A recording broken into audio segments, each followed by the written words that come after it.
Hi friends, नमस्कार। आप देख रहे हैं स्टडी विद अमरजीत चैनल। आज मैं प्रश्नावली 5.3 का प्रश्न 3 का छठा सवाल सॉल्व करने जा रहा हूं।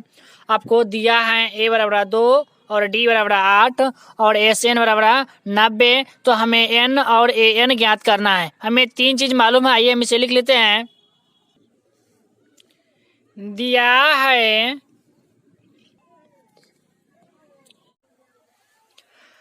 प्रथम पद को a से सूचित करते हैं, तो हमारा प्रथम पद है 2। सार्वंतर को d से सूचित करते हैं, तो हमारा सार्वंतर है 8। और योग को SN से सूचित करते हैं, तो हमारा योग है 90।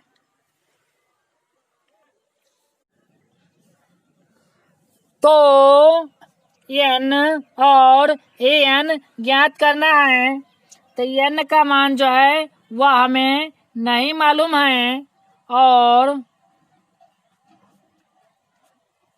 AN का मान जो है वह भी हमें नहीं मालूम है।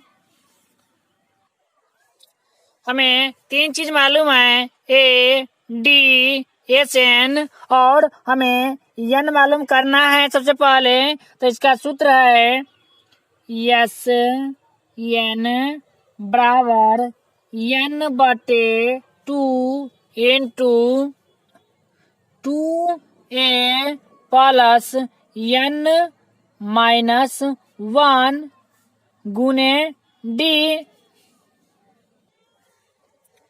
SN का मान जो है वह हमारा है 90। तो 90 बराबर n का मान जो है वह हमें नहीं मालूम है। तो n बटे 2 इंटू 2 गुने a का मान जो है वह हमारा प्रथम पद 2 है। तो 2 प्लस है तो प्लस इंटू n का मान हमें नहीं मालूम है। तो n माइनस 1 गुने d का मान जो है वह हमारा है 8। तो 8 90 बराबर n बटे 2 इंटू 2 और 2 को गुना करेंगे तो 2 दूना 4 प्लस 8 को n से गुना करेंगे तो 8n।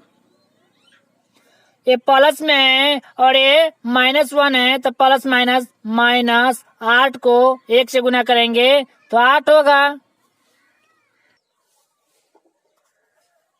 90 बराबर n बटे 2 इंटू ये 8 जो है माइनस में है और ये 4 प्लस में है, तो -8 में से 4 जाएगा तो -4 होगा। तो पहले हम इसको लिख लेते हैं 8n minus 4। 8n minus 4n में से हम 2 कॉमन ले सकते हैं। तो ये हमारा हो गया 90 बराबर n बटे 2। हम 2 कॉमन लिए हैं तो 2 इंटू इस 2 से 8 में भाग करेंगे तो 4 मरतबे कटेगा। तो 4n माइनस इस 2 से 4 में भाग करेंगे तो 2 मरतबे। 2 और 2 कैंसिल। अब हमारे पास बच गया 90 बराबर n को 4n से गुना करेंगे तो ये हो जाएगा 4n स्क्वायर। ये माइनस है तो माइनस n को 2 से गुना करेंगे तो ये हो जाएगा 2n।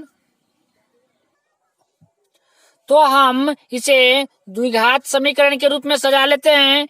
तो सबसे पहले होगा 4n स्क्वायर माइनस 2n। ये बराबर के इस साइड है 90, तो बराबर की साइड लाएंगे तो हो जाएगा 90, क्योंकि यह प्लस में था अब ये आ गया माइनस में है, बराबर 0। अब हमारा गुणनखंड है 4n square minus 2n minus 90। तो सभी में हम 2 कॉमन ले सकते हैं ताकि ये छोटी संख्या हो जाएगा, ताकि गुणनखंड बनाने में हमें आसानी होगा। तो हम 2 कॉमन ले लेते हैं, 2। इस 2 से 4 में भाग करेंगे तो 2 मरतबे कटेगा, तो ये हमारा हो गया 2n² माइनस 2 से 2 में भाग करेंगे तो 1 मरतबे, ये हमारा हो गया n माइनस 2 से 90 में भाग करेंगे तो यह कटेगा 45 मरतबे बराबर 0। तो हमारा द्विघात समीकरण हो गया 2n² माइनस n माइनस 45 बराबर 0।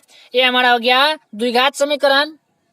आइए हम इसे आसानी से सॉल्व करते हैं।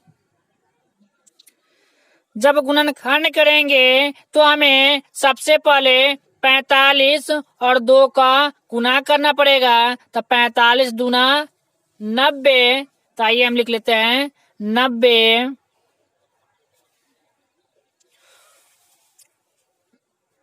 तो 45 और 2 को गुना किए हैं तो 45 दूना हुआ 90। अब हम 90 का गुणनखंड तोड़ लेते हैं। जब 90 का गुणनखंड तोड़ेंगे तो सबसे पहले 2 से लगाएंगे तो 90 के आगे कितना होगा 45। अब यह 2 से नहीं कटेगा, अब हम 3 से लगाएंगे तो 15 तिया 45। फिर 3 से लगाएंगे 3 पचे 15। अब हम 5 से लगाएंगे तो 5 इकाई। अब इस 90 के गुणनखंड में हमें 2 ऐसी संख्या चुनना है जिसे गुणा करने पर हमें -90 पुरना चाहिए, और दूसरा संख्या जोड़ने पर हमें -1 पुरना चाहिए। तो आइए हम ऐसी संख्या चुन लेते हैं। यदि हम 5 और 2 के चुन लेते हैं तो 5 दूना आता है हमारा 10। कितना आता है 10। और 3 को चुन लेते हैं तो ये हमारा हो जाता है 3 तिहाई 9। 10 और 9 को गुना करेंगे तो ये हमारा हो जाएगा 90। लेकिन हमें जो है 90 पुराना है माइनस में, और इधर -1 भी पुराना है। तो इसलिए इस दोनों संख्या में से हमें बड़ी संख्या को माइनस करना होगा। तो ये माइनस जो है 10 है, 10 वाला बड़ी संख्या है, ये माइनस है। तो -10 को 9 से गुना करेंगे तो ये हमारा हो जाएगा -90। और -10 में जोड़ेंगे यदि हम 9 तो ये हमारा हो जाएगा -1। तो ये जोड़ने पर, क्या चीज करने पर, जोड़ने पर हमारा पुर गया -1, और गुणा करने पर हमारा पुर गया 90। तो ये दोनों संख्या हमारा क्या है -10 और 9, यही हमारा दोनों संख्या है। तो आइए हम -10 और +9 को यहाँ पर लिख लेते हैं। ये हमारा हो गया 2n² माइनस 10n और प्लस 9n माइनस 45 बराबर 0। अब हमें इस दोनों में से एक को कॉमन ले लेना है, और इस दोनों में से एक को कॉमन ले 2n² और -10n में से हम 2n कॉमन ले सकते हैं। तो अब हमारे पास बच गया n-5, और इस साइड +9 कॉमन ले लेते हैं तो हमारे पास बच गया n-5 बराबर 0। यदि ए ब्रैकेट है यानी कोष्ठ के अंदर जो हमारा n-5 है और n-5 है, दोनों वाले बराबर हैं तो यह सही होगा। यदि दोनों वाले में डिफरेंस होगा यानी दोनों अलग अलग संख्या होगा तो वहीं पर समझ जाइएगा गलत है। हमारे यहाँ पर दोनों संख्या क्या है, बराबर है, इसलिए यह सही है।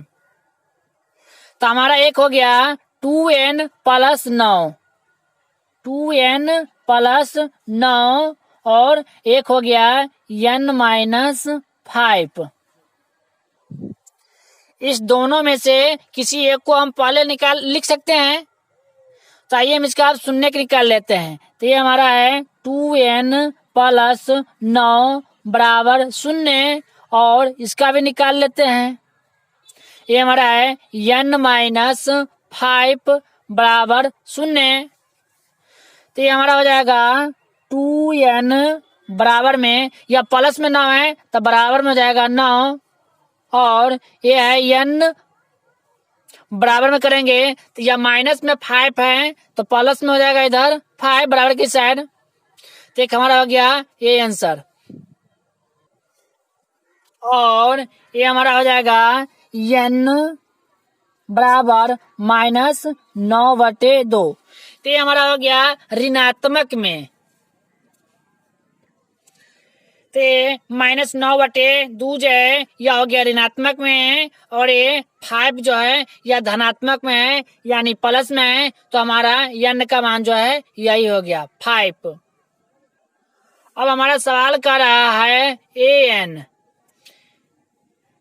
अंतिमा पद ज्ञात करने के लिए, यानी an जो कर रहा है वो हमारा अंतिमा पद ज्ञात करने के लिए, क्योंकि n हमें नहीं मालूम है। तो आइए हम इससे भी लिख लेते हैं। हमें इसमें 3 चीज मालूम है और हमें अंतिमा पद an नहीं मालूम है। आइए हम इसका सूत्र लिख लेते हैं। सूत्र है an बराबर a plus into n minus 1 गुने d। तो an का मान हमें नहीं मालूम है। a का मान जो है 2 प्लस इंटू n का मान जो है वह है 5 माइनस 1 गुने d का मान जो है वह है 8। 2 प्लस 5 में से 1 जाएगा तो 4 को 8 से गुना करेंगे तो 8 चौक 32। 32 में 2 जोड़ेंगे तो ये हो जाएगा हमारा 34। तो यही हमारा हो गया आंसर, और एक हो गया हमारा n का मान जो था वो हमारा था 5। यही दोनों आंसर हो गया। फिर मिलते हैं अगले नेक्स्ट में। फिलहाल तब तक के लिए जय हिंद जय भारत।